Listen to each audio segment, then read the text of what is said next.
Olá pessoal, eu sou André Barbieri, esse é o nosso Casa Marx Entrevista, o nosso programa de conversas com pensadores, trabalhadores intelectuais sobre as principais questões da política, da teoria marxista na atualidade.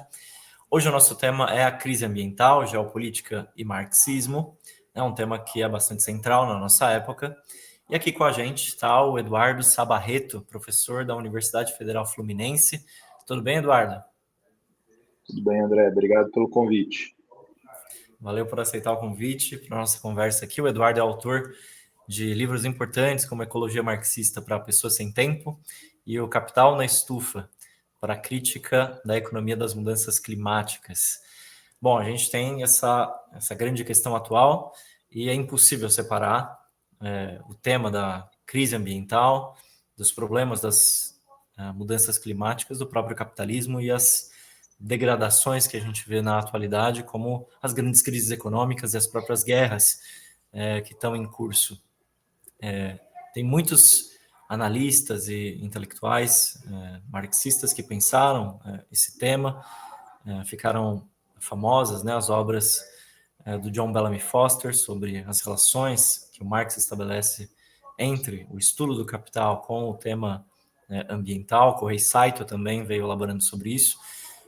O Andreas Malm, que é um autor sueco também bastante importante, que trata esse tema do ponto de vista de que os capitalistas são incapazes de ver na natureza um valor enquanto tal, né? A natureza ela vale apenas como um espaço de recursos que ainda não foi sujeitado à lei do valor. E nesse caso, as crises são parte da normalidade do capital, as crises ambientais não são intervalos, digamos, elas são parte crônica da sobrevivência do capital. Eduardo, eu queria que você comentasse um pouco isso, né? Essa relação entre o metabolismo anárquico da produção capitalista e as sequelas da destruição ambiental, como é que ela se dá hoje na época imperialista? Perfeito, André. Bom, eu acho que dá para comentar esse respeito em diversos níveis. A primeira coisa, talvez, que vale a pena considerar é que, sim, é importante ter em mente as sequelas, mas mais importante que isso, para a nossa crítica, de um ponto de vista ecológico, é nós usarmos essa pergunta para a gente entender certas impossibilidades daqui para frente. Em outras palavras, me parece que o repertório crítico do marxismo ele nos permite não só entender por que a sociedade capitalista tem sido destrutiva até aqui, mas porque também ela não pode não ser destrutiva, né? Mas que eventualmente a gente exigir que os indivíduos, até mesmo aqueles na posição de capitalistas, percebam, né, o caráter indissolúvel entre a vida humana e a natureza, percebam as tendências destrutivas, né, e tudo isso. Por mais que a gente estivesse disposto a admitir, né, essa percepção, ainda assim, um metabolismo planejado, né, racional do ponto de vista ecológico e, portanto, sustentável, não é algo que está ao alcance dos parâmetros reprodutivos dessa sociedade. Em outras palavras, não é uma questão de consciência, pelo menos não em primeiro plano. Naturalmente, a consciência entra em cena aí em diversos momentos, mas ela não é o vetor raiz, né, a explicar. E aí, bem, você mencionou algo que está no núcleo, né, da crítica marxista, de um ponto de vista ecológico, da sociedade capitalista, que é justamente um tipo de metabolismo muito peculiar, que, entre outras coisas, que podem ser ditas a respeito dele, ele é anárquico, né? Eu gosto muito de uma outra palavra também, que aparece com alguma frequência na obra do Mesaros e inspirada na obra do Mesaros também, que ele é ingovernável, né?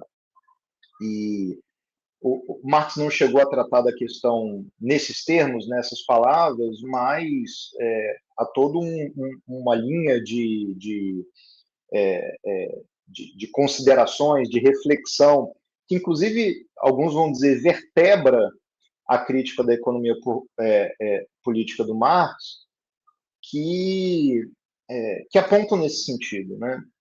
Ou seja, há toda uma linha de reflexão que está presente ali no Capital, no principal da crítica marxiana, e que aponta nesse sentido de ingovernabilidade do metabolismo. Eu costumo dizer que a primeira pista, e bastante contundente, que a gente tem isso na obra, é a discussão que Marx faz do fetichismo da mercadoria, por exemplo. Né? Eu sei que muitos entendimentos meio vulgares do que isso significaria, mas aqui eu me refiro muito especificamente a um entendimento de que o tipo de articulação dos trabalhos que organiza a produção e a circulação de riqueza na sociedade capitalista produz uma dinâmica que, de certa forma, se autonomiza em relação às nossas vontades, os nossos juízos, as nossas finalidades. É uma dinâmica que escapa, em grande medida, do nosso controle e para além disso, nos subordina. Né? Tem maneiras bastante detalhadas de fazer essa demonstração, mas tem uma maneira relativamente rápida também. Basta pensar que nessa sociedade a riqueza ela é sempre, via de regra, né, salvo casos excepcionais e absolutamente marginais, desimportantes para a dinâmica geral, a riqueza nessa sociedade ela é produzida na forma mercadoria. Né? E ela é acessada pelas pessoas na forma mercadoria. Né? Então, tudo aquilo que a gente produz, produzimos para vender, produzimos para o mercado, e tudo aquilo que a gente precisa consumir para nos mantermos vivos, para sustentar o nosso padrão de vida, a qualidade de vida, etc., nós extraímos do mercado. Né? Então, nessa mediação entre nós, nossas necessidades e a riqueza socialmente produzida, está de maneira inescapável, incontornável, a troca. Tá? E na troca, nós acessamos as coisas de que precisamos na medida em que temos valor para dar em troca.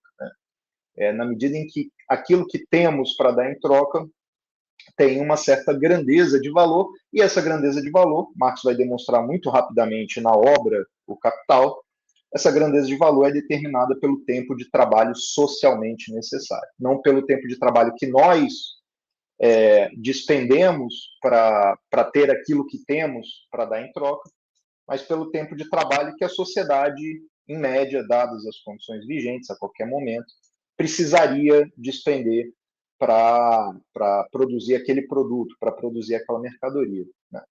E essas condições socialmente necessárias, essas condições médias vigentes, nós, como produtores privados, autônomos, autonomizados, nós não as controlamos. Né?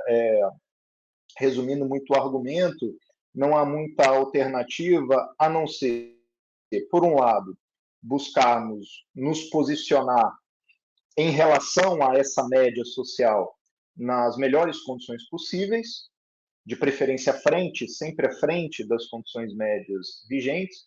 Caso estejamos atrás, nos posicionar mais próximos da média para dirimir as desvantagens oriundas desse distanciamento, né, entre as nossas próprias condições pessoais e a média, ou eventualmente somos, inclusive, obrigados a perseguir essas condições médias quando a distância entre o indivíduo e elas se torna pronunciada demais, arriscando inviabilizar as condições em que cada um vive. Né?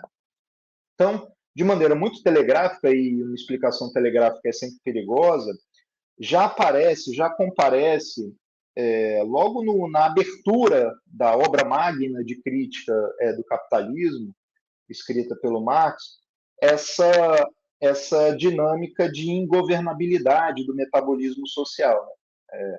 Enfim, dado que os nossos trabalhos se articulam dessa forma, como trabalhos produtores de mercadorias, dado que o produto do nosso trabalho, a riqueza socialmente produzida, se articula dessa forma, as coisas que nós produzimos se movem quase que como se tivessem vida própria, né, e não são por nós controlados, em alguma medida nos controlam.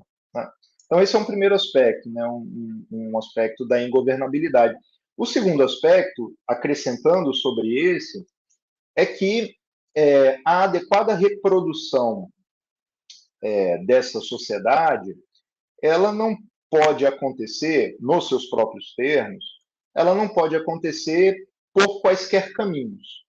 Em outras palavras, essa sociedade, a sociedade capitalista, a sociedade presidida pela lógica do capital, ela precisa, periodicamente, recorrentemente, o tempo inteiro, garantir para si certos requisitos mínimos, que garantem a sua continuada existência. E, para nossa desgraça, aqueles requisitos mínimos que são mais marcantes no metabolismo próprio dessa sociedade nos obrigam aos caminhos inversos ao que a gente precisaria estar trilhando de um ponto de vista de critérios ecológicos, critérios de sustentabilidade. Então, muito telegraficamente, de novo, nós precisaríamos estar operando uma contração acelerada e naturalmente planejada da escala do nosso impacto material sobre o planeta, da escala em que nós demandamos matéria e energia do planeta, tanto do ponto de vista dos recursos, quanto do ponto de vista dos resíduos gerados pela nossa atividade.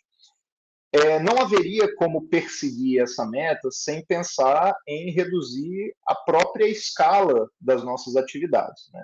Tem muita gente que vai tentar contornar esse requisito com um argumento baseado em eficiência tecnológica, mas esse argumento é furado também, como eu posso, inclusive, comentar daqui a pouco. Então, de um ponto de vista ecológico, a situação atual nos cobraria uma contração bastante acelerada e pronunciada da nossa escala de atividades.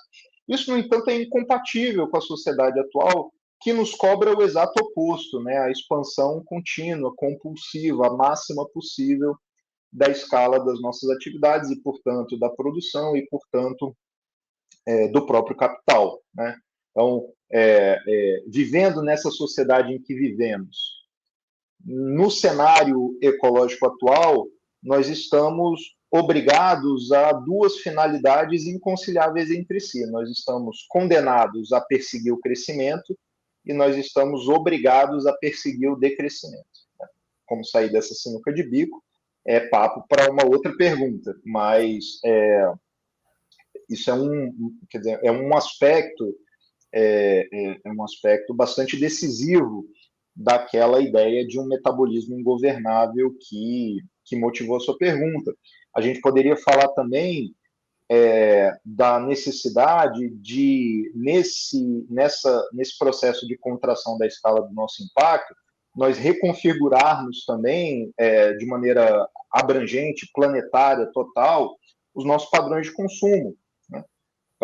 E aí eu me refiro ao consumo improdutivo, não ao consumo produtivo, que já foi contemplado no comentário anterior.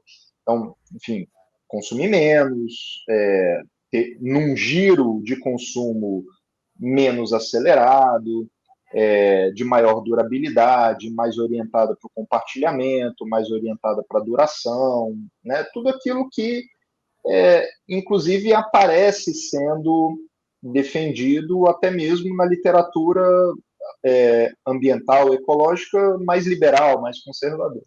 Né? E, no entanto, num metabolismo socioeconômico que nos obriga a despejar no mercado avalanches crescentes de produto, a contração do consumo é uma impossibilidade. Né? Todos os parâmetros reprodutivos dessa sociedade exigem do capital e, portanto, das classes dominantes, exige que seja garantido um consumo crescente compatível com uma produção crescente, né? De tal forma que essas classes são compelidas a buscar ativamente a garantia de um consumo crescente em escala, em escopo, em velocidade, em descartabilidade e tudo isso. E, por fim, eu disse, né, há um otimismo tecnológico mais ou menos prevalecente que acha que as nossas proezas tecnológicas poderiam moderar o impacto ambiental, o impacto ecológico da nossa produção, do nosso consumo, mais ou menos viabilizando, né, um crescimento econômico, produtivo crescente, combinado a um impacto ecológico decrescente. Né? Essa ideia ela é patentemente absurda. Se a gente coloca ela num horizonte de tempo mais ou menos longo, fica rapidamente claro que, mesmo que nós estivéssemos dispostos a admitir a sua validade, mais cedo ou mais tarde, esse desacoplamento entre produção perpetuamente crescente e consumo decrescente, ele se torna, inclusive tecnologicamente, inviável. Agora, para além disso, né, se nós excluirmos essa hipótese mais generosa do argumento, a crítica da economia política nos permite perceber que nessa sociedade a tecnologia e os avanços tecnológicos eles têm uma função estrutural muito específica que inclusive garante ou não a sua viabilidade econômica, né? As novas tecnologias, a elevação das forças produtivas têm uma função muito específica que é justamente de, por um lado, impulsionar e, por outro lado, viabilizar materialmente aqueles movimentos expansivos aos quais eu me referi anteriormente, tanto da produção e, portanto, do consumo produtivo, quanto do consumo improdutivo. Então, a tecnologia não só não é neutra, não só não tem esse efeito moderador do nosso impacto, como, ao contrário, nessa sociedade, ela entra em cena, ela é uma engrenagem impulsionadora dos processos destrutivos. E aí, por último, por fim, você me pediu para, né, colocar isso tudo num quadro de um estágio imperialista, né, e, portanto, num quadro em que já está absolutamente consolidada a partilha do mundo pelo capital financeiro, né, para ficar aqui bem próximo do texto do Lenin, partilha do mundo pelo capital financeiro, e poderíamos, inclusive, acrescentar outras camadas aí em cima disso, trazendo para a cena a hipertrofia, né, do impacto, da importância, da centralidade da lógica do capital fictício, e tanto uma coisa quanto a outra não suavizam e nem poderiam suavizar aquela dinâmica mais básica que eu descrevi aqui rapidamente antes. Ao contrário, se eu pensar estritamente no capital financeiro, né, de um capital que se viabiliza produtivamente em uma combinação com o capital bancário, e, portanto, de um capital que se viabiliza produtivamente, precisando remunerar não só o capitalista atuante, né, mas remunerando com juros o capitalista monetário, bom, isso cobra do sistema como um todo um ímpeto de crescimento ainda maior, né, do que se eu permanecer apenas naquela lógica mais simples, mais básica que eu apresentei no início, porque agora o capital realmente atuante, para usar as palavras do Marx, ele precisa não só garantir a produção em um nível que reproduza e expanda o seu próprio capital, né, ao nível de uma taxa de lucro média vigente, mas ele precisa garantir um nível de produção que seja capaz de fazer isso e ainda, por cima, remunerar os juros, né, do capitalista monetário. E se eu acrescentar isso à lógica do capital fictício, aí o imperativo do crescimento ele se torna ainda mais candente, ainda mais incontornável, acirrado, agudizado, porque se trata agora de garantir um volume de produção tal que seja equiparável ou compatível com direitos de apropriação sobre excedente futuro, né, que é a maneira mais rápida aqui de descrever o caráter do que eu estou chamando aqui de capital fictício. Então, esse nosso momento é um momento de aceleração, né? Por mais que todas as métricas ecológicas, climáticas, ambientais nos digam que seria necessário não só desacelerar, mas além disso recuar, por mais que todas essas métricas às vezes levem alguns otimistas a dizer que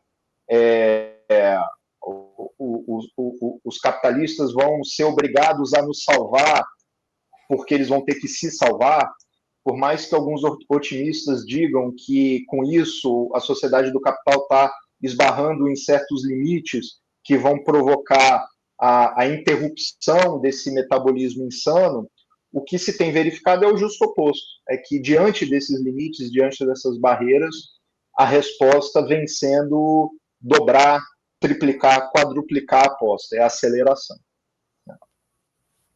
Acho que é isso, acho que eu consegui. Pegando esse ponto que você mencionou, a arbitrariedade e o caráter irracional digamos, do metabolismo, do capitalismo, impede essa relação harmônica com a natureza. Até me fez lembrar o Marx, na ideologia alemã, ele diz, bom, os homens fazem história, mas para que eles possam fazer história, eles precisam atender a determinadas necessidades materiais, em primeiro lugar, a sua própria alimentação, a sua hidratação, a moradia, questões básicas que estão relacionadas com a interação entre a produção humana e a natureza.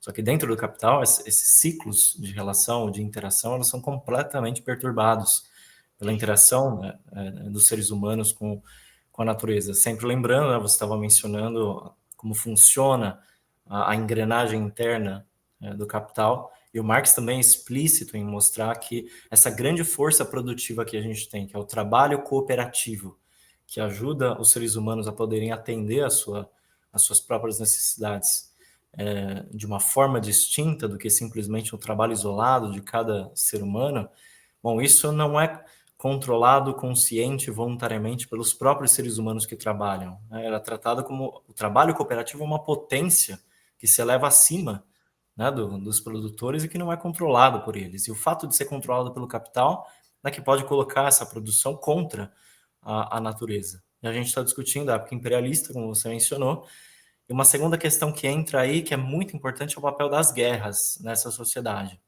Tem muitas pesquisas que mostram que a indústria militar, as forças armadas, os exércitos, as principais potências, são grandes emissores de dióxido de carbono, dos principais gases do efeito estufa, e tem uma marca muito grande na degradação ambiental. Aqui a gente vê um caso exemplar, que é o genocídio do povo palestino na faixa de Gaza pelo Estado colonialista de Israel. A contaminação de mananciais, a destruição de ciclos bioquímicos que naquele território agora estão totalmente alterados, isso é parte também dessa degradação. Eu queria que você explicasse esse vínculo também da luta anti-imperialista, nesse caso, a própria defesa do povo palestino, nesse caso específico, com a defesa do meio ambiente, com a defesa do mundo contra o colapso ambiental. Perfeito. Assim como na primeira pergunta, aqui tem a gente precisa ter clareza que a relação entre essas duas coisas, né, a questão ambiental e a guerra, tanto para trás quanto para frente, né, do ponto de vista dos efeitos, dos impactos da guerra, né, do setor bélico sobre o meio ambiente, tem alguns efeitos que são bem óbvios, né? O primeiro deles, que inclusive se manifesta de maneira muito expressiva em Gaza, é a destruição física, né? Às vezes fica em primeiro plano uma destruição física mais relacionada à infraestrutura urbana, né, prédios, ruas, hospitais, escolas, etc. E tudo isso é absolutamente relevante, claro, mas em Gaza tem uma destruição física em curso sendo menos relatada também, que é a destruição de terras cultiváveis, né? Seja por, enfim, por bombardeios, seja por contaminação, envenenamento. E tal como você lembrou, né, na abertura dessa segunda questão, aquilo que Marx e Engels estão lá falando e que você lembrou é basicamente o seguinte: para fazer história a gente precisa estar vivo, né? E para estar vivo, bom, muito se pode discutir o que são necessidades de fato, de onde vem, o quanto excedem o mero ser biológico do ser humano, etc. Mas uma coisa é certa: uma necessidade incontornável, indissociável da nossa vida é a de alimentação, né? E a destruição de terras cultiváveis, ela tem um impacto na raiz da capacidade de aquela sociedade, aquela comunidade, aquela nação se reproduzir materialmente. A outra coisa que me parece também relativamente óbvia, e você mencionou também, é que a máquina de guerra tem uma intensidade em emissões muito grande, né? Inclusive, tem sido, no caso específico do impulso genocida, né, mais recente, em Gaza, tem sido uma arena de disputa, inclusive do MRT, né, a questão do fornecimento de petróleo vindo do Brasil para a máquina de guerra israelense, né? Enfim, não é por acaso, é porque realmente, fisicamente, materialmente, a máquina de guerra é sedenta por combustível, né? E combustível, basicamente, combustível fóssil. O nível de emissões, portanto, não é desprezível.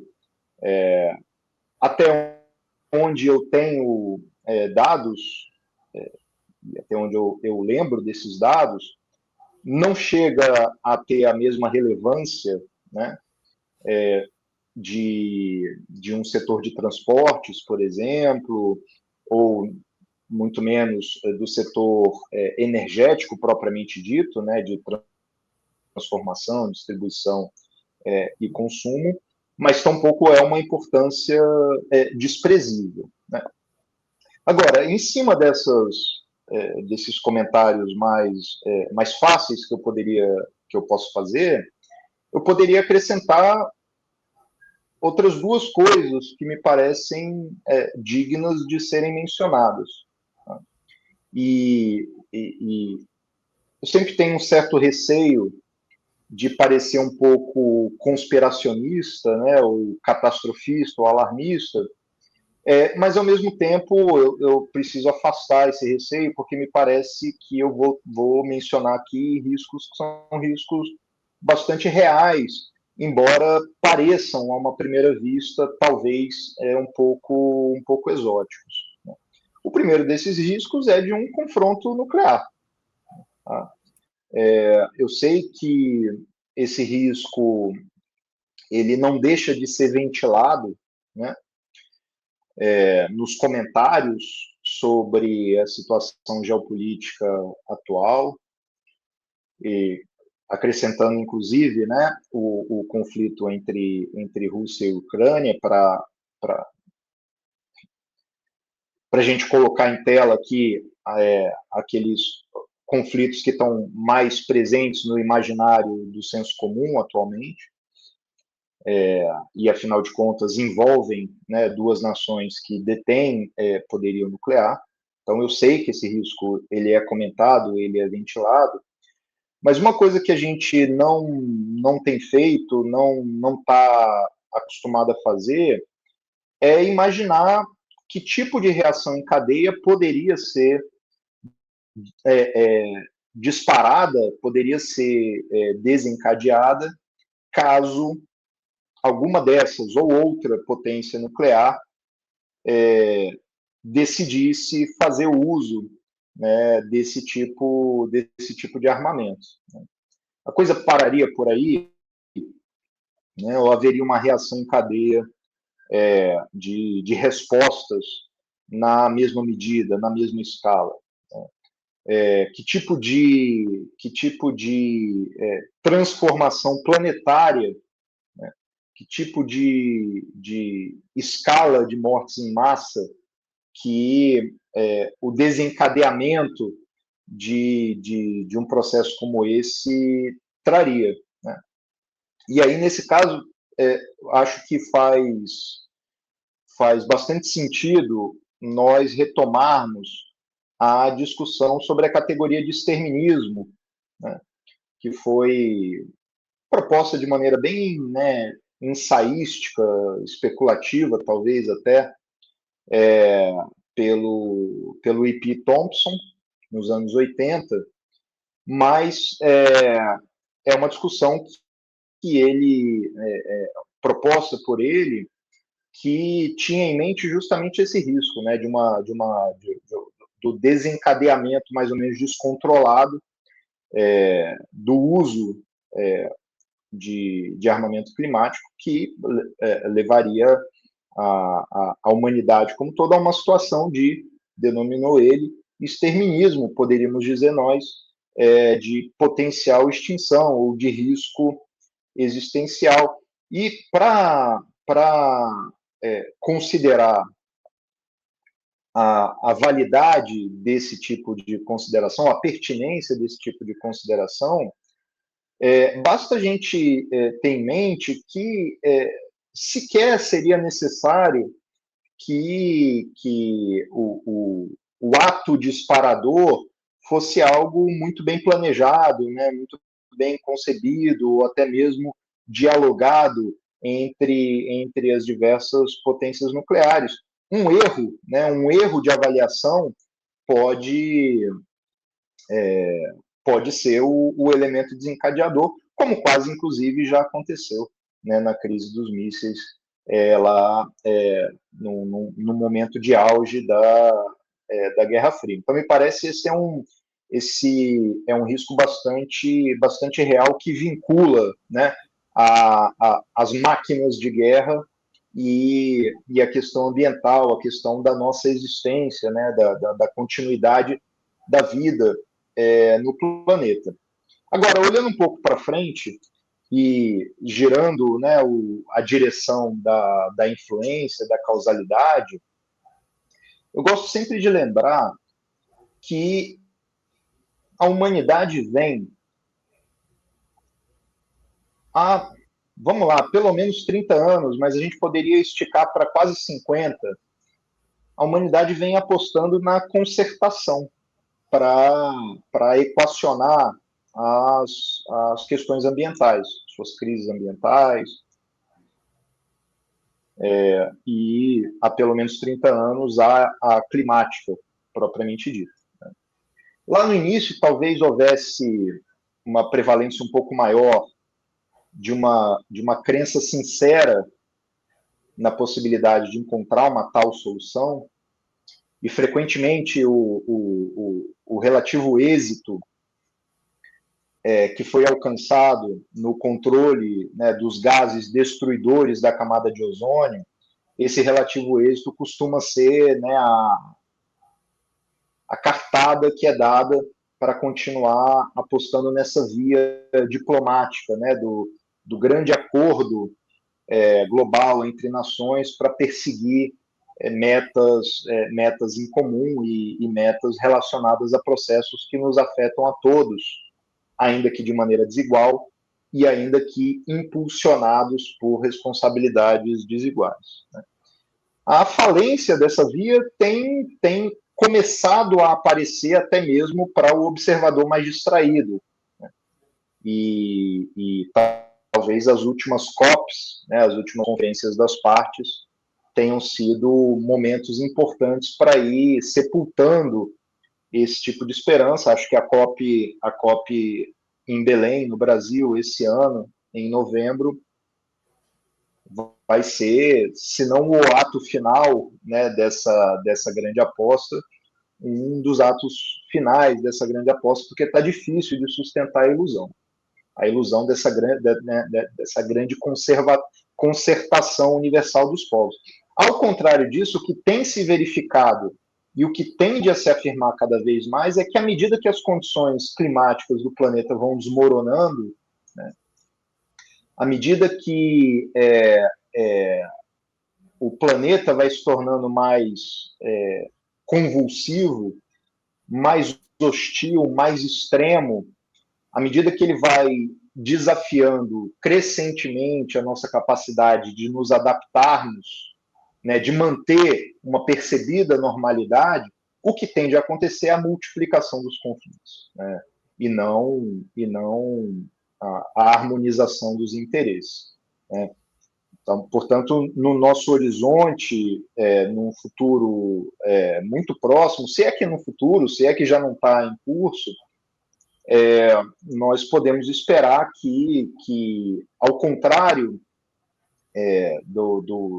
de exitosos esforços pela paz, o que tende a acontecer é uma escalada belicista cada vez mais contundente, cada vez mais abrangente, cada vez mais rapidamente crescente. É a multiplicação dos conflitos, não só entre nações, mas no interior das nações, né? Nas assim chamadas guerras civis. Então, bom, essa realidade ela tende a se impor. A própria tese do multilateralismo geopolítico, né, essa ideia de que quanto mais polos de potência se tiverem, menores seriam as arestas militaristas do mundo, menores seriam as chances de que grandes conflitos eclodissem, ela é bastante falha nesse aspecto, porque dentro deste sistema capitalista, o único multilateralismo que pode existir é o do acirramento militar entre as potências. O acirramento militar entre Estados Unidos, Rússia, a própria China, como potência capitalista ascendente, França e Inglaterra, cujas contradições não podem ser, em última instância, decididas por meios pacíficos, né? A gente estava comentando aqui o papel que tem os exércitos, as forças armadas na destruição do meio ambiente. Existem dados que mostram que se o exército norte-americano fosse um estado, ele estaria na 45ª posição de país mais poluente do mundo, né? Entre 2010 e 2020, as Forças Armadas dos Estados Unidos emitiram um total de quase 640 bilhões de toneladas métricas de dióxido de carbono. Isso eu estou falando de uma, ainda que seja a principal potência, mas é uma delas, e que poderia, claro, ser expandido no momento em que esses conflitos de fato se generalizassem, né? Que é o alerta que o Eduardo vem fazendo. Um parênteses aqui, você mencionou, Eduardo, essa campanha Nenhuma Gota de Petróleo do Brasil para o Genocídio do Povo Palestino, que é bastante importante. Nós, do Esquerda Diário, também impulsionando isso junto com sindicatos, organizações, né, de direitos humanos, de defesa da Palestina. O Leandro Lanfred, que é diretor do Sindicato dos Petroleiros do Rio de Janeiro, é um dos rostos públicos dessa campanha, e certamente é uma batalha fundamental para nós, da esquerda brasileira, fazermos em defesa do povo palestino e em defesa do próprio meio ambiente, porque são questões, como a gente debateu, estão muito relacionadas. Agora, o que eu queria que você dialogasse um pouco é justamente esse multilateralismo que eu estava dizendo, envolve, claro, aquela velha ordem unipolar, ou pelo menos aquele polo de potências organizado ao redor dos Estados Unidos. Existe um novo polo de potências emergindo a partir do crescimento econômico da China. Você recentemente escreveu um artigo sobre isso, debatendo se a China seria uma alternativa à devastação biológica e ambiental que a gente vê ser levada adiante pelos Estados Unidos e pelo Ocidente. Queria que você comentasse um pouco sobre isso. Tá. Tem uma forma rápida de responder, que é dizer assim, os BRICS não tem como ser uma alternativa, porque os fundamentos sobre os quais as nações que compõem o grupo são os mesmos que eu comentei genericamente, falando do capitalismo enquanto sistema, né? Em outras palavras, os integrantes do grupo não tem como não perseguir, né, a execução de certas rotas, de certas trajetórias, a reprodução de certos padrões, que não aqueles que garantem as condições adequadas de reprodução de uma sociedade capitalista. Agora, a outra maneira de responder, e aí olhando com um pouco mais de cuidado para o caso chinês, e já alertando que eu não sou um especialista, né, o artigo que você mencionou, que eu escrevi recentemente, foi motivado, como eu relato lá no texto, foi motivado por uma conversa com o Elie Jabbour, né? E, e ele me abordou pessoalmente na ocasião e colocou as objeções dele. E na ocasião, eu, primeiro, no momento, reconheci que, de fato, a China não é um fenômeno que pode ser ignorado. Isso acho que é incontroverso, né? Em diversos sentidos, um dos fenômenos mais decisivos da nossa época, a experiência chinesa. Mas eu não consegui falar muito mais a título de, digamos, resposta ou retorno, do que dizer o seguinte: olha, a China está se movendo rápido numa direção que vem sendo defendida pela comunidade internacional há muito tempo, ou seja, a direção do estímulo às fontes renováveis, às fontes energéticas renováveis, a direção do estímulo aos ganhos de eficiência, né? Então, eu tinha ciência de que realmente os resultados chineses eram muito expressivos, né? Eu estava acompanhando meio à distância e eu sabia que os resultados eram incomparáveis. Mas, ao mesmo tempo, a única coisa que eu pude dizer naquele momento foi: mas não é suficiente. E por que eu disse não é suficiente? Porque eu tinha em mente o plano da totalidade, que da totalidade num sentido não só filosófico, mas no sentido planetário. Tá? Porque o plano da totalidade é o que, do ponto de vista climático, importa. Do ponto de vista climático, a redução de emissões do país XYZ importa menos. O que importa, de fato, é a redução do nível de emissões global. E eu sabia que esse nível de emissões continuava crescendo e continuava crescendo de maneira acelerada, tá certo? Então, por isso eu disse, está fazendo, a China está fazendo muito, mas não é suficiente. Só que aí, provocado, né, por essa conversa com Elias, eu fui me debruçar com um pouco mais de cuidado sobre os dados, e o que eu descobri me deixou ainda mais alarmado. Por quê? Porque os resultados são ainda mais expressivos do que eu esperava. Né?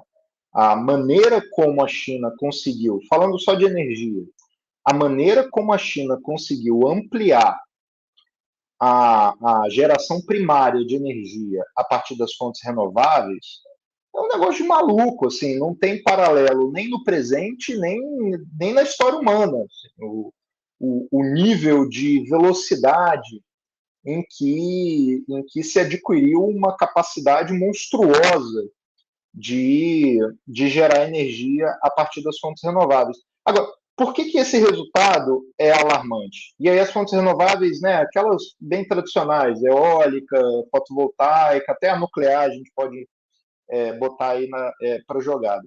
Por que isso é tão alarmante? Porque esse resultado extraordinário não é que ele não está sendo suficiente para o plano geral, para o plano da totalidade. Ele não está sendo suficiente nem para colocar a China sozinha na direção correta. Quer dizer, a China está fazendo isso tudo e ainda assim a escala em que a China utiliza, consome, queima combustíveis fósseis está crescendo rapidamente. Tá? No mesmo período que eu observei, todos esses ganhos do ponto de vista energético, o consumo de combustíveis fósseis na China cresceu 61%. Falando aqui de memória, acho que nesse período, dos três principais, petróleo, gás e carvão, o que cresceu mais foi gás natural, que não é uma fonte limpa, tá certo? Mas o uso de petróleo cresceu também e o uso de carvão cresceu também. Tá? Em outras palavras, não é como se nós estivéssemos numa situação em que a China está descarbonizando, porém é uma descarbonização insuficiente para gerar uma descarbonização geral.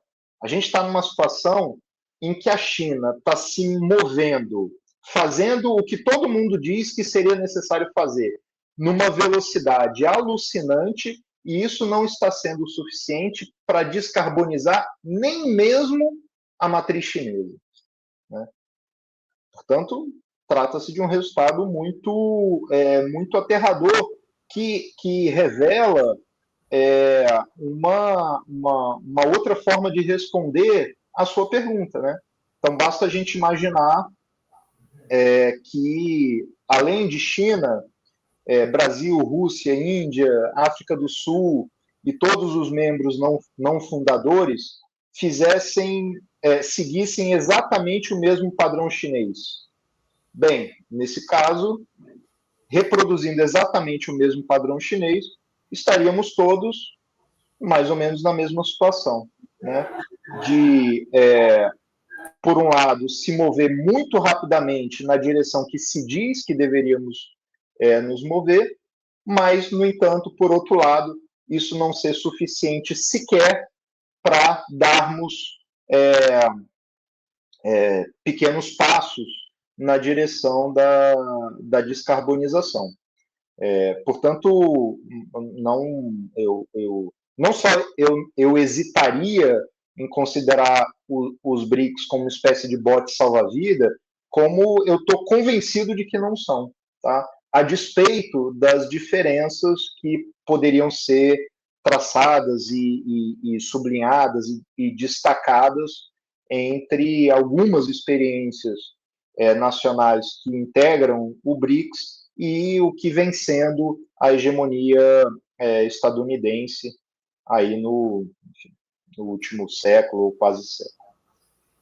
Isso eu coincido bastante com você. Eu até escrevi esse livro que a gente publicou recentemente, né, sobre a China, onde os extremos se tocam, pensando que mesmo no tema ambiental, o tema do multilateralismo não resolve as contradições do capital, justamente porque a estrutura de ordenação da economia é muito semelhante, ainda que um modelo, no caso da China, um modelo capitalista diferente do que a gente conhece tradicionalmente no Ocidente, mas ele se move dentro das engrenagens do capital. Né? O objetivo da China é assumir uma nova posição dentro deste mesmo sistema de estados, dentro desta mesma fase de desenvolvimento econômico imperialista da economia. E tem uma ideia que você lançou no texto que eu acho que é muito boa, né? Que bom, da mesma forma que a gente poderia dizer que é impossível que o socialismo triunfe em um só país, é impossível você vencer a batalha climática num só país.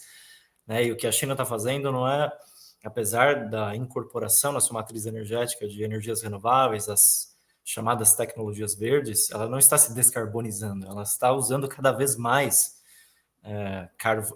o carvão como elemento, né, da sua matriz energética. Tem dados do Monitor de Energia Global que mostram que as minas da China já desenvolveram uma capacidade de produção de mais de 1 bilhão de toneladas de carvão só na extração dos minérios. Ou seja, você dá dados bastante contundentes no texto, né? Entre 2008 e 2023, a oferta primária de energia a partir do carvão na China aumentou 36%, do petróleo 106% e do gás natural quase 400%.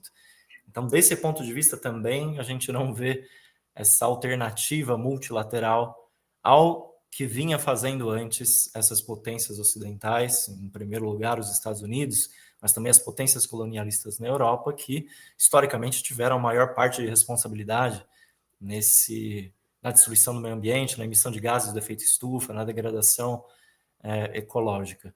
Isso eu acho bastante importante, esse testemunho, para a gente poder pensar mesmo uma saída independente que não esteja circunscrita nos marcos deste mesmo sistema, e que supere a armadilha estadocêntrica, né, de que um ou outro Estado poderia dar uma saída dentro do capital aos problemas não só do trabalho, que são fundamentais, mas também do meio ambiente. Né, isso acho bastante importante desse estudo e do diálogo que você fez. Bom, eu também dialogo criticamente com a tese do Elias Jabbour, né, de que a China seria o socialismo no século XXI. Não, pelo contrário, ela não mostra isso, ela mostra um desenvolvimento capitalista cada vez mais selvagem, e é contra isso contra esses dois polos dos nossos problemas que nós precisamos, como marxistas, lutar.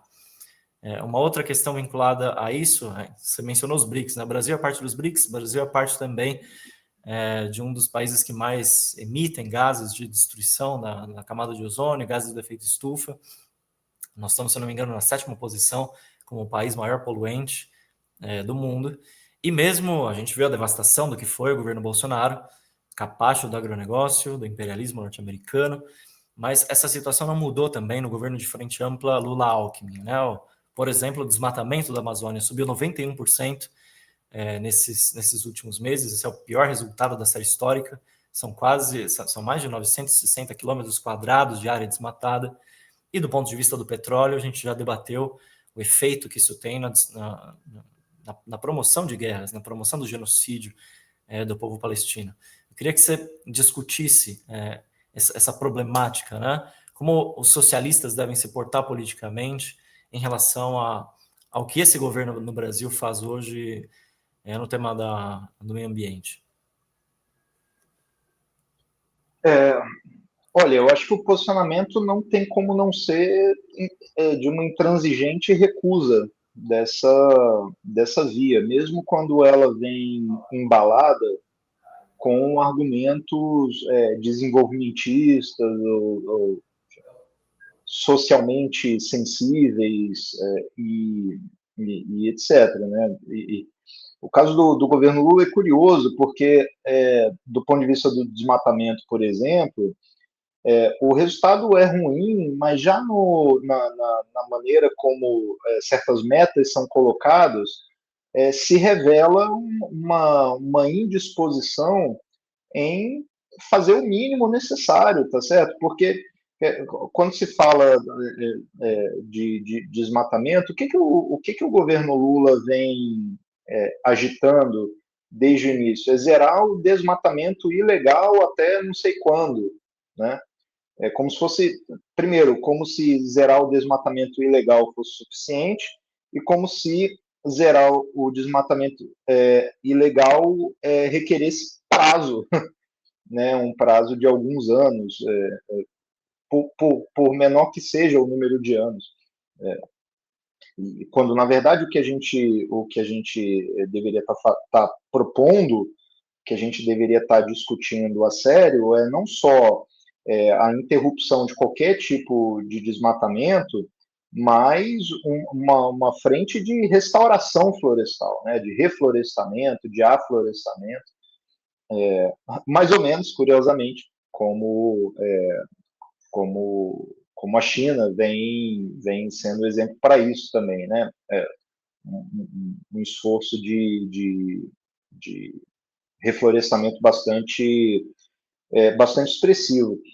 No caso da margem equatorial, e mais especificamente ali na Foz do Amazonas, eu até tenho texto sobre isso também, tanto num formato mais de texto de opinião, quanto num formato mais acadêmico. Dá para procurar isso aí quem tiver curiosidade. Mas o aspecto sedutor é muito forte, né?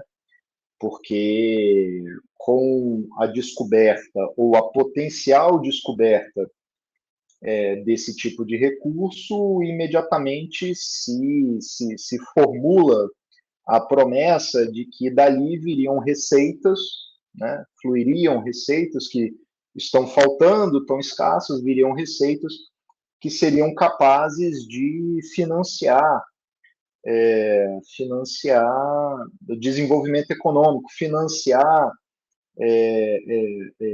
enfim, políticas públicas, né, de alívio de pobreza, porque não se fala mais de estado de bem-estar social, né, agora política pública de alívio à pobreza, e financiar, inclusive, a assim chamada transição energética.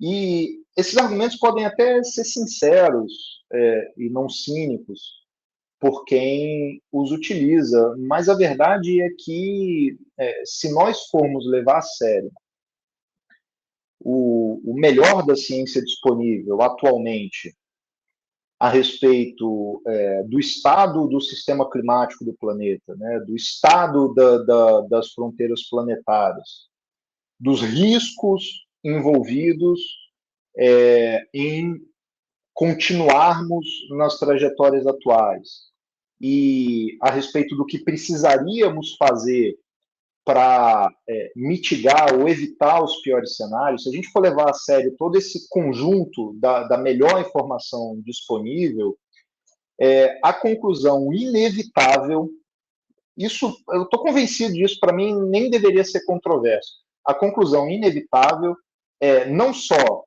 que nós deveríamos lutar para impedir a abertura de qualquer nova frente de exploração, é o tal do nenhum poço a mais, né?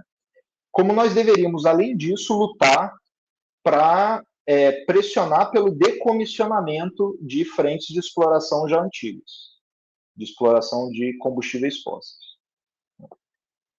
Porque se trata de descarbonizar, se a gente for levar a sério a meta de descarbonização, não se obtém isso simplesmente aumentando a participação de fontes renováveis no mix de energias que a gente usa, na matriz energética.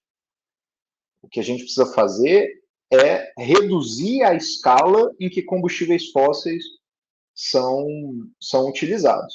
Então, é operar no domínio das grandezas absolutas. É a quantidade absoluta que tem que diminuir, e não a quantidade relativa, né? Não é a quantidade de combustíveis fósseis em relação ao total de energia que nós utilizamos. Isso posto, uma série de problemas emerge daí, tá certo? A gente vai falar, enfim, as próprias questões econômicas, materiais, de uma sociedade que continua sendo capitalista e que, portanto, perturbá-la traz impactos, prejuízos, retrocessos, inclusive para a classe trabalhadora e não só para as classes dominantes, evidentemente.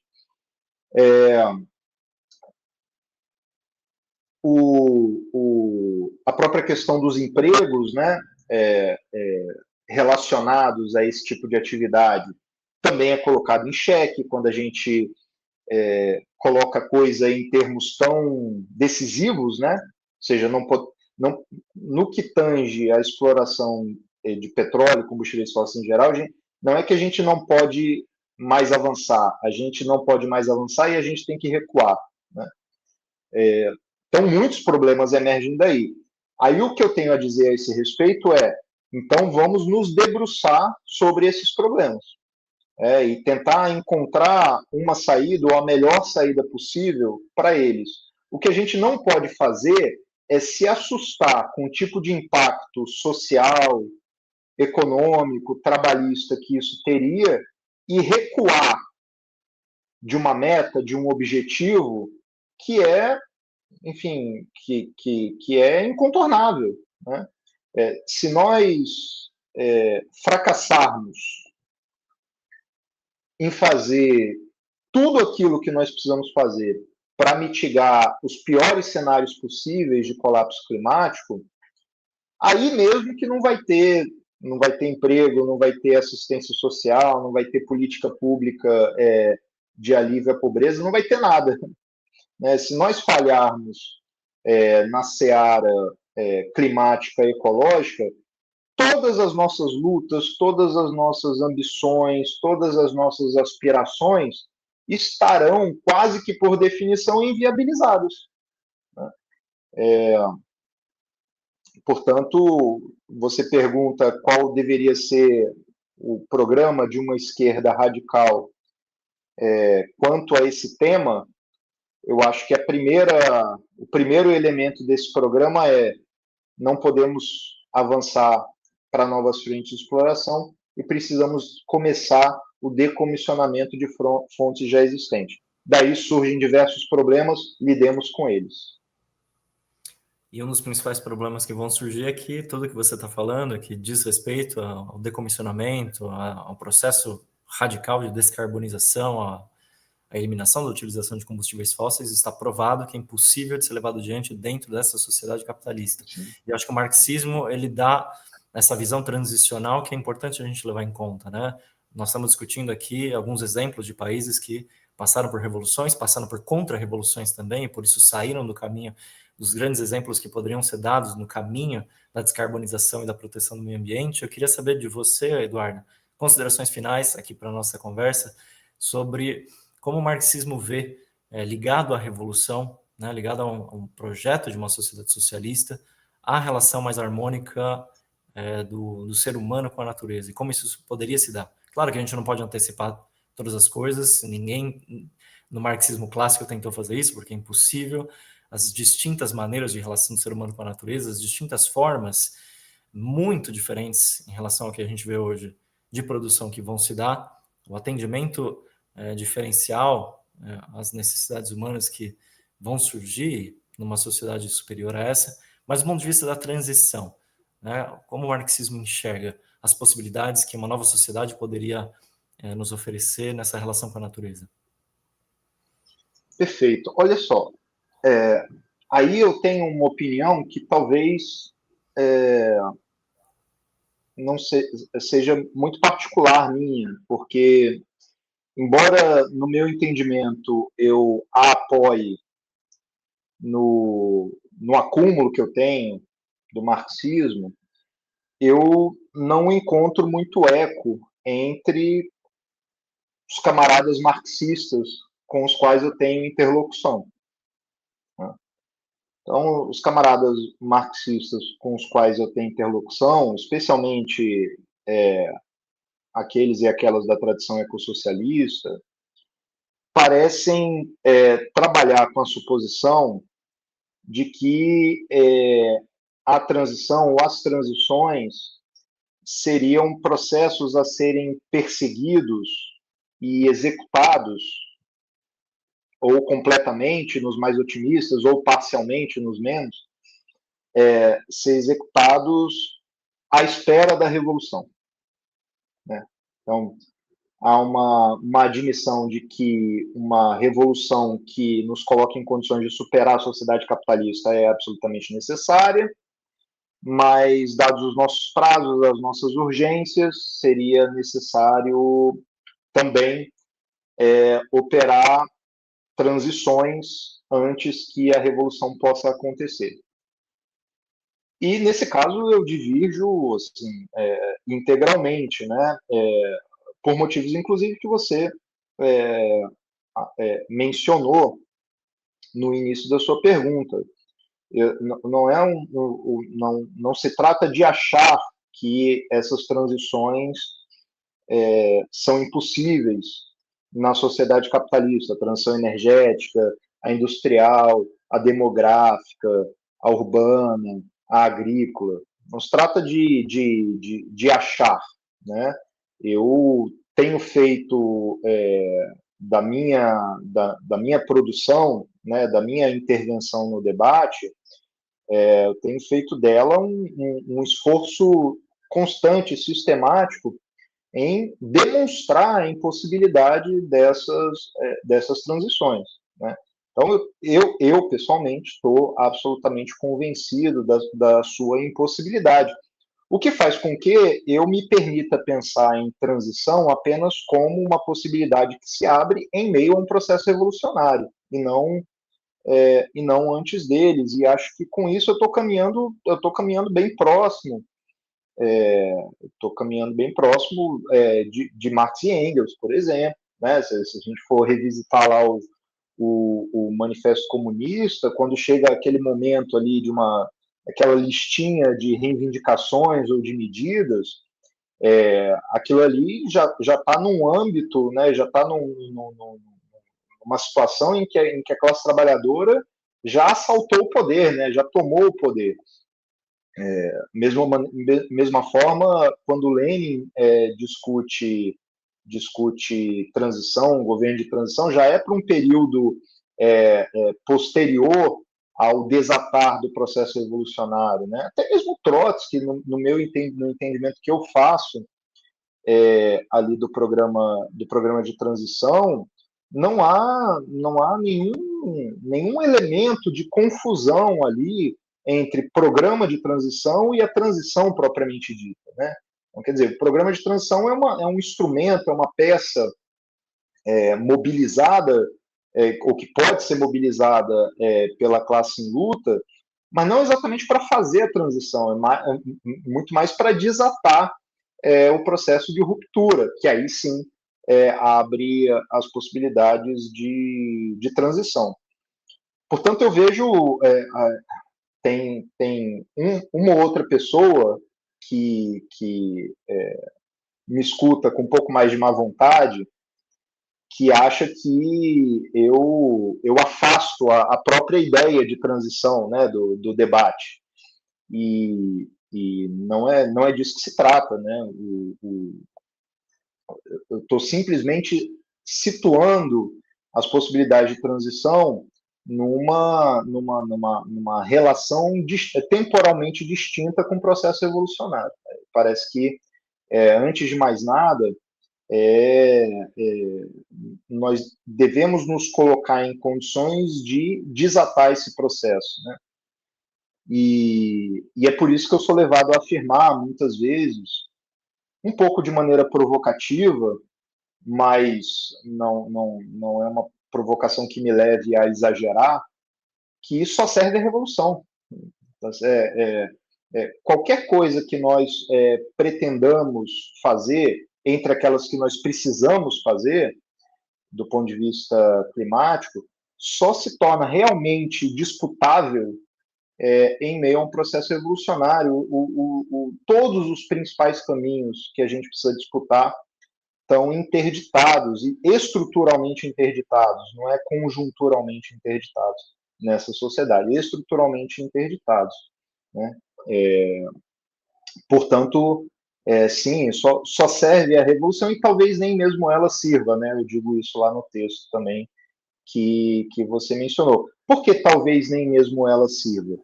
Porque as coisas que a gente precisa fazer são de uma escala tão monstruosa e a gente tem tão pouco tempo para realizar esses feitos, que mesmo falando de transição pós-revolução, a gente estaria falando de uma transição assustadoramente fulminante.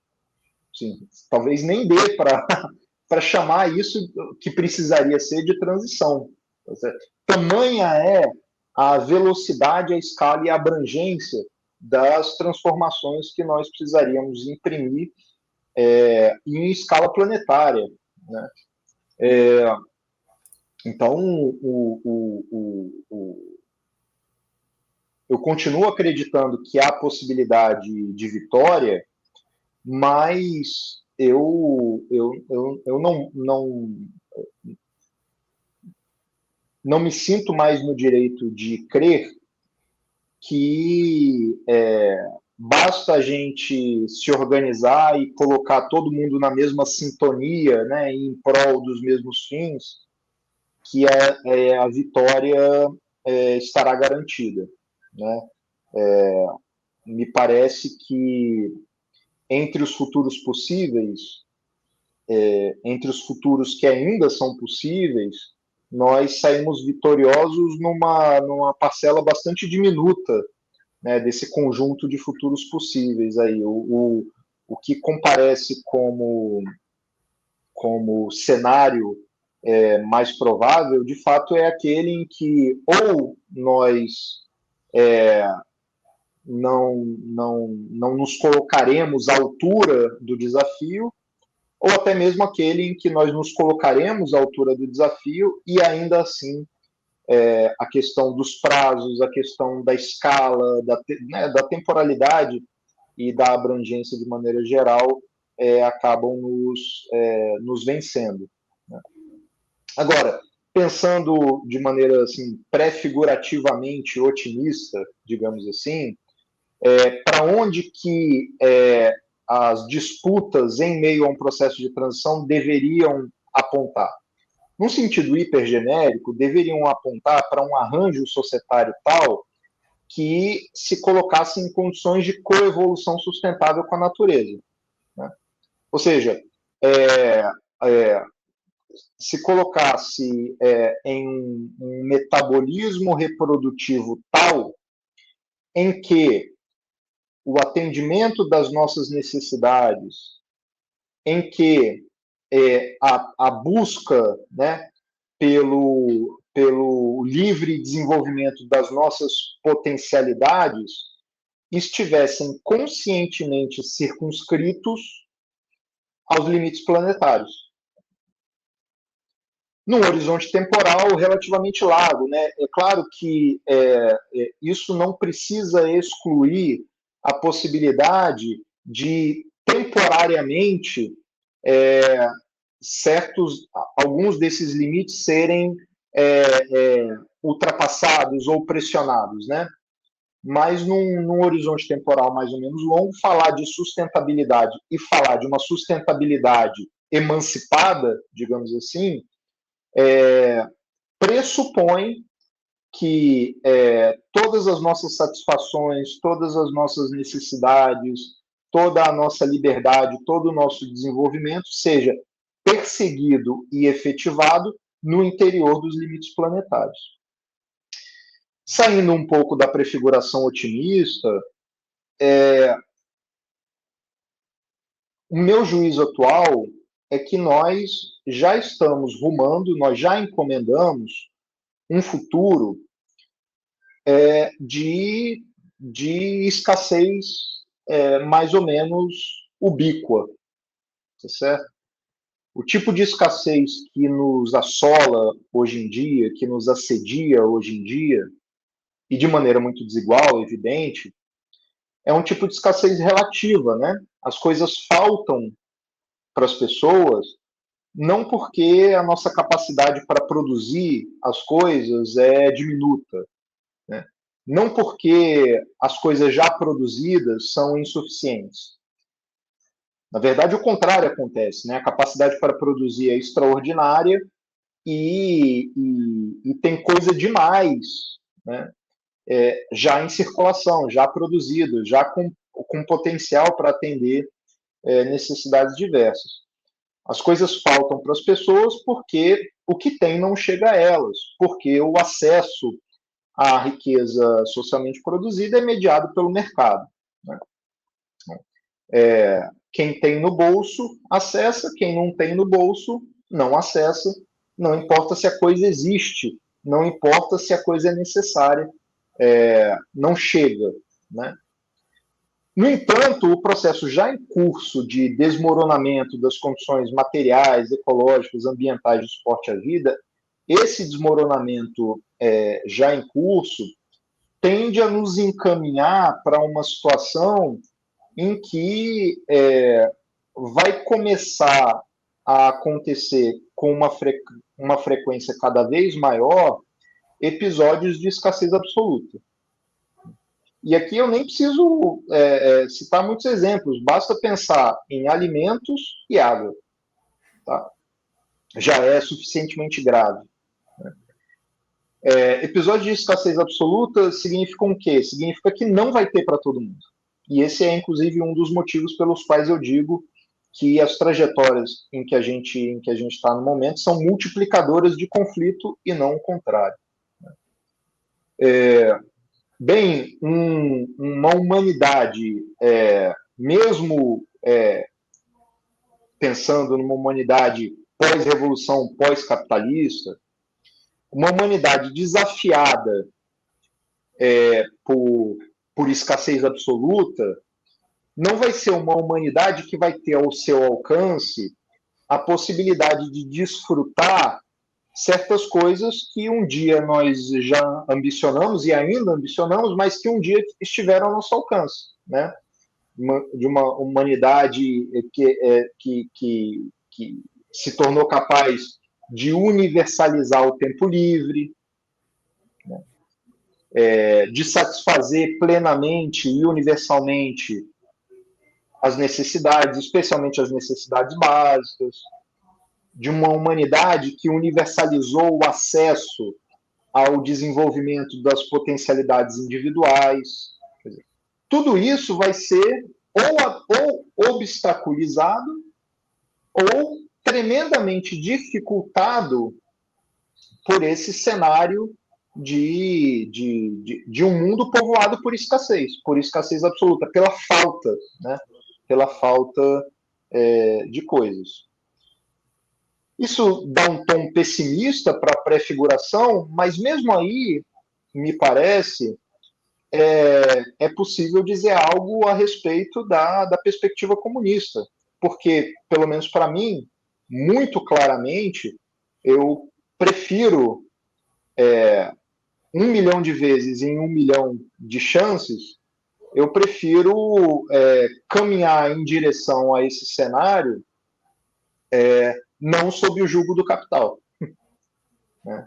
Quer dizer, caminhar em direção a esse cenário com um mundo, uma humanidade ainda presidida pela lógica do capital, nos garantiria, entre os vários cenários possíveis, aqueles os mais distópicos possíveis.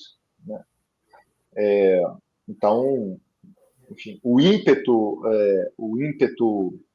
rupturista, o ímpeto revolucionário, o ímpeto comunista, me parece, ele não tem razão nenhuma para ser suavizado. Ao contrário, há muitas razões e cada vez mais razões para que nós atuemos correndo, dispostos a correr cada vez mais riscos e com um senso de urgência e com um senso de preparação e com um senso de não hesitação cada vez mais agudizado. Acho bastante interessante esse ponto de vista para a gente alimentar a reflexão sobre a transição. Porque eu coincido com você que os desafios hoje são tão monstruosos em escala que não é garantida a vitória ambiental, mesmo do ponto de vista do que significaria a destruição do capitalismo, mas a realidade é que ela só é possível enquanto possibilidade se a gente superar o capitalismo, né, que sempre produz destruindo. Essa é a inevitabilidade trágica desse modo de produção. E eu diria que, uma vez que a gente encontre uma sociedade superior a essa, em que o tempo de trabalho seja liberado do trabalho como imposição, o consumo não vai ser esse símbolo reduzido da felicidade ou da satisfação humana. Os seres humanos vão poder se satisfazer em inúmeras outras atividades criadoras que vão para além dessa fixação que existe hoje numa sociedade tão terrível, tão opressora, como essa do capital, e que, como você bem mencionou, aquilo que é produzido sequer chega às pessoas, e aquilo que se produz, porque hoje a gente já tem uma capacidade de produção tal que poderia evitar a fome no mundo, simplesmente agrava a fome no mundo pelo grau de concentração de riqueza e de capital nas mãos de uma ínfima minoria que é responsável, né, pelas catástrofes humanas, econômicas e ambientais que a gente vive hoje. Então, eu gosto de pensar nesses termos da transição que você mencionou, ainda que a gente não possa prever exatamente como vai ser a dinâmica da produção numa sociedade comunista. Digamos que nessa transição, a abolição do latifúndio, a utilização racional dos processos bioquímicos para uma reprodução da vida material não predatória com a natureza, são alguns dos passos fundamentais que poderiam levar a gente a possibilidade de assegurar, né, a sobrevivência da natureza e da nossa espécie. Então, gostei muito desse diálogo, porque pensa o futuro.